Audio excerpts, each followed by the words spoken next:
For some reason, we put off getting a shower for a really long time, but when we got it, we wondered why we waited so long.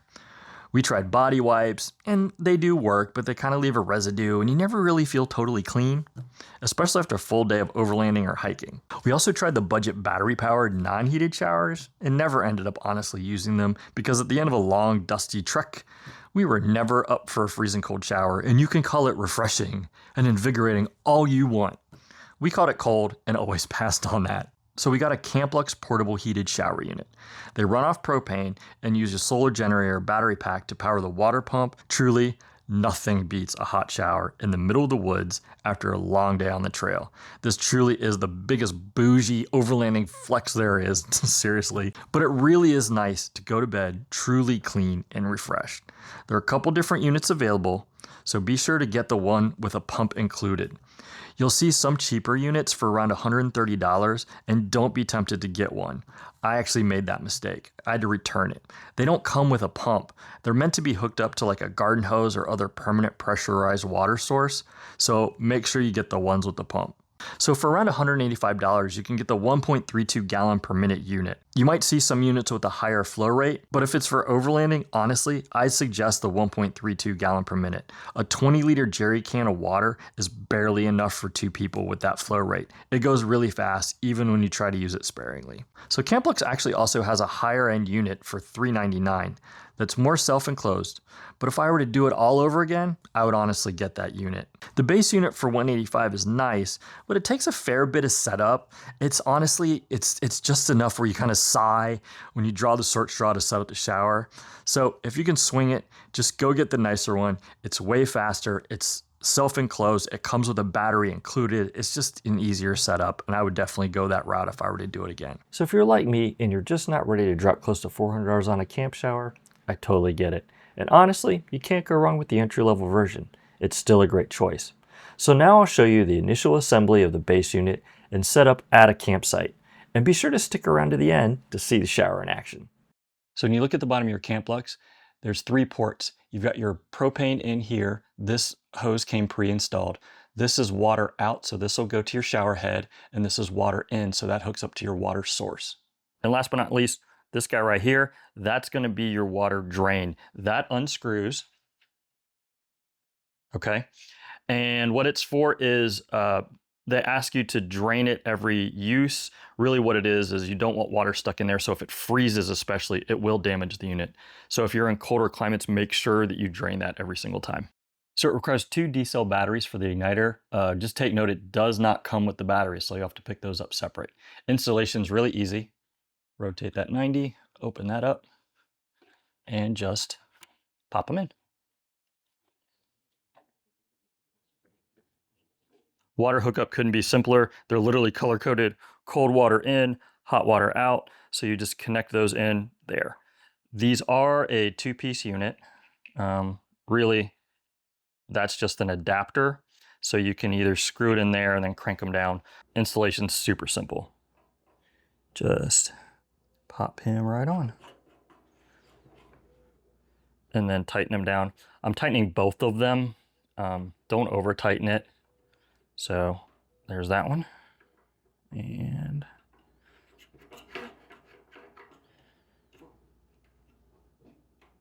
that guy there.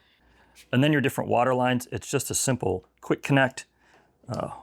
Pull the gray part back, pop it on, and you're good to go. You can do the same thing with the hot line.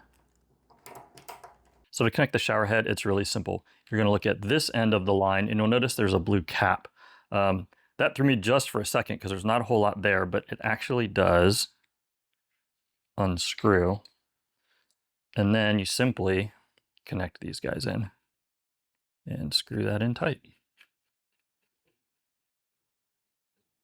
So when we look at the shower head itself, they've got on and off. That's going to control your flow of water. And then they've got 3 different settings for the shower pattern that comes out. So the kit with the pump comes with 2 different power connection options. You've got one that hooks into a cigarette lighter, and it's got a switch on it. Very long cord, which is nice. And they've also got another version which with alligator clips that you can hook directly up to a battery. So when you look at the pump, you've got a water inlet and you've got a water outlet. What I did is I actually have a label maker, And I made little tags to put on there just so there aren't any questions. So I just marked it in and out. All right, so let's go over pump hookup. Really simple. Again, this is going to be your water in, and so your line is just going to have 2 bare ends on it there. This is going to be your water out into the unit itself, so that's going to have the quick disconnect. So what we basically do is we just take a hose clamp, make sure you put it on there first, and then this is just going to squeeze on there. It's tough, but we'll get it. Come on. There we go. That's pretty tight, honestly. Like, that's really not going anywhere. Then we'll tighten him down and be good to go. Last but not least, we're going to hook up power to the pump. I'm going with a cigarette lighter, so this is going to go to a battery pack. Here's the connector. It's just got a simple dust cover on it, which is nice. And then this just plugs right in like that. Let's go see how this thing works. All right, so what I found is you can get one of these Husky totes. It's kind of the half size, and you can fit everything you need for your Camplux shower in that. It works out great. All right, so let's unpack this real quick. So the other thing I really suggest you do is have like another bin here that you can put stuff on. So I've packed towels and washcloths in here, and I've actually used them as packing in between. So there's that. This we'll get to in a minute. All right, the thing about the Camplux is it's like 15% too much trouble. It's really nice if you've been out for a number of days and there's like body wipes from like Clean Freak, which are amazing. That's what we use most of the time. But honestly, sometimes just getting a shower is amazing. But it does take some setup, but it is worth it, especially to keep the lady in your life happy. So what you've got a number of different things. That's obviously going to be the shower head. You've got a pump. You've got the cold water line coming in. So we'll get all this hooked up, okay? But the propane, we'll get that hooked up. What I use this for, and this is literally just like a stand for lights or whatever that you can get off of Amazon. They're really inexpensive because you need a way, unless you're hard mounting this thing permanently, you need a way to hang it. And so what I will actually do is I'll raise this guy up a little. Hang on, sorry, there we go. We'll raise him up a little bit. And I'll just hang him on here, all right? So here's the quick breakdown. So we've got a cold water line coming in. It's gonna come from the tank, through the pump, into the unit, all right?